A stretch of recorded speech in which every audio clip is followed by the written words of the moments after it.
নমস্কার বন্ধুরা, দিদির রান্নাঘর উইথ ব্লগ চ্যানেলে আপনাদের প্রত্যেককে স্বাগত। চলুন আজকের আমাদের লাঞ্চ থালিটা সাজিয়ে নিই। আমি আজকে কোনো বড় রান্নার ভিডিও দিতে পারছি না, কারণ আমার পাশে কাজ হচ্ছে, এতই আওয়াজ হচ্ছে যে কিছু করা যাচ্ছে না। ওই জন্য সিম্পল লাঞ্চ থালি আজকের। তো আর সাথে দেখাবো আলু ভর্তা বা আলু চোখা, আপনারা যেভাবে বলে থাকেন। খুব সিম্পলভাবে করছি। দেখুন আজকের আমাদের লাঞ্চ থালিও কেমন হয়েছে। এই যে আজকের আমার লাঞ্চ থালি কমপ্লিট। এর সাথে ভাতের মধ্যে দিয়ে দিচ্ছি একটু ঘি।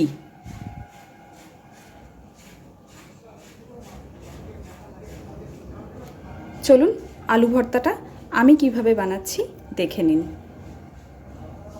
তো চলো বন্ধুরা, আলু চোখাটা রেডি করে নিই। প্রথমেই আমি একটা বাটি নিয়েছি, আর বাটির মধ্যে নিয়ে নিচ্ছি কিছুটা শুকনো লঙ্কা।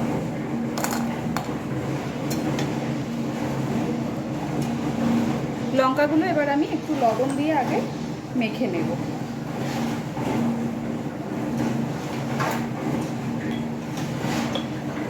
একসাথেই আমি দিয়ে দিচ্ছি কিছুটা কাঁচা পেঁয়াজ কুচি, আর একটা কাঁচা লঙ্কাও আমি এর সাথে দিয়েছি।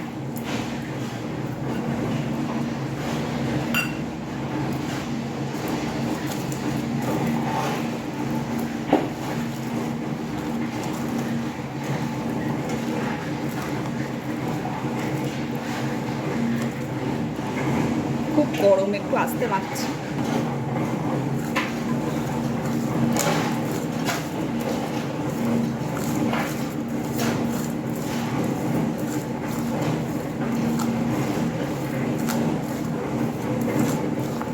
এইবার আমি এর মধ্যে দিয়ে দিচ্ছি সিদ্ধ করে রাখা আলুগুলো। আলুটাকে এবার খুব ভালোভাবে ম্যাশ করে নেব। আগে একটু গরম তো, আস্তে আস্তে ম্যাশ করে নিচ্ছি সবকটা আলু। পুরো আলুটাকে এইভাবে ভালোভাবে ম্যাশ করে নিয়েছি। এবার এর মধ্যে দিয়ে দিচ্ছি শুকনো লঙ্কা ভেজেছি যে তেলটা দিয়ে, সেই তেলটা। আমি কিন্তু এখানে কাঁচা সর্ষের তেল দিচ্ছি না।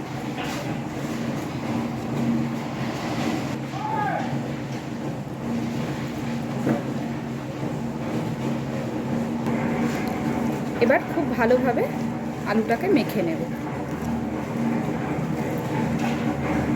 একটু সময় নিয়ে ভালো করে মেখে নেব, যাতে আলুর মধ্যে কোনো রকম কোনো দানা ভাব না থেকে যায়।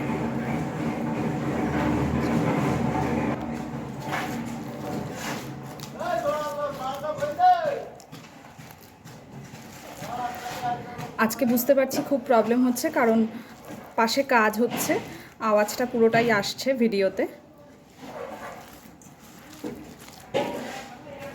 দেখুন বন্ধুরা, আমি এইভাবে খুব ভালো করে পুরো আলুটাকে মেখে নিয়েছি।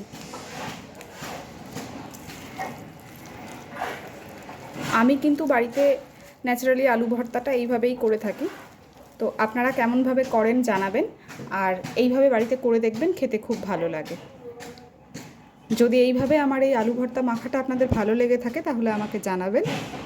আর প্লিজ আমার চ্যানেলটাকে লাইক, শেয়ার এবং সাবস্ক্রাইব করে আমার পাশে থাকবেন। ধন্যবাদ।